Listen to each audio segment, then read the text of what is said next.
മുനി MLA. N A. Nellikkunnu GVHSS 4 girls സ്കൂളിലെത്തി vote രേഖപ്പെടുത്തി. രാവിലെ എത്തിയാണ് എൻ.എ. നെല്ലിക്കുന്ന് സമ്മതിദാനാവകാശം വിനിയോഗിച്ചത്.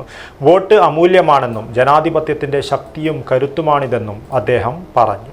ഡ്രീം ഫ്ലവർ IVF സെന്റർ കേരളത്തിലാദ്യമായി AI എംബ്രിയോസ്കോപ്പി സാങ്കേതികവിദ്യയിലൂടെ വന്ധ്യതാ ചികിത്സയിൽ വിപ്ലവം സൃഷ്ടിച്ച 14 വർഷത്തെ പാരമ്പര്യം, 10,000-ലധികം പുഞ്ചിരികൾക്ക് സാക്ഷ്യം വഹിച്ച മികവ്. ഇപ്പോൾ വെറും 60+ മെഡിസിൻ IVF പാക്കേജ് ഡ്രീം ഫ്ലവറിൽ മാത്രം.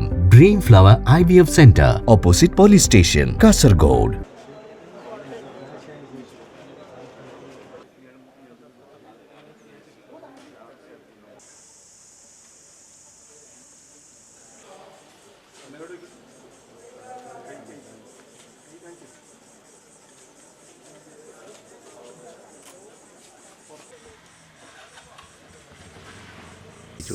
ഞാൻ കഴിഞ്ഞ തെരഞ്ഞെടുപ്പിലും 7 മണിക്ക് തന്നെയായിരുന്നു വന്നത്. അപ്പോൾ ഒന്നും ഇത്ര വലിയ ആൾക്കൂട്ടം ഞാൻ കണ്ടിരുന്നില്ല. അപ്പോൾ ഇത് രാവിലെ 7 മണിക്ക് ഞാൻ വന്നപ്പോൾ തന്നെ ക്യൂ ആയിരുന്നു.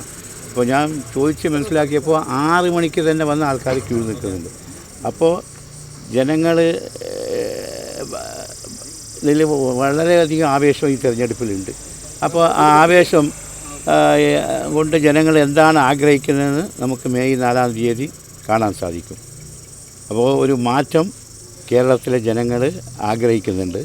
അതിൻ്റെ സൂചനയാണ് ഇത്. പിന്നെ കാസർഗോഡ് പറയേണ്ട ആവശ്യമില്ലല്ലോ. കാസർഗോഡ് പുതുതായി ഒന്നും സംഭവിക്കാൻ പോകുന്നില്ല.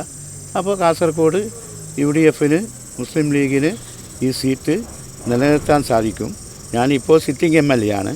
എനിക്ക് ലഭിച്ചതിനേക്കാളും കൂടുതൽ ഭൂരിപക്ഷം, അത് ചിലപ്പോൾ നിങ്ങളെല്ലാവരെയും അത്ഭുതപ്പെടുത്തിക്കൊണ്ടുള്ള ഭൂരിപക്ഷം ഈ കാസർഗോഡ് മണ്ഡലത്തിൽ ഞങ്ങളുടെ സ്ഥാനാർത്ഥിക്ക് നേടാൻ സാധിക്കും.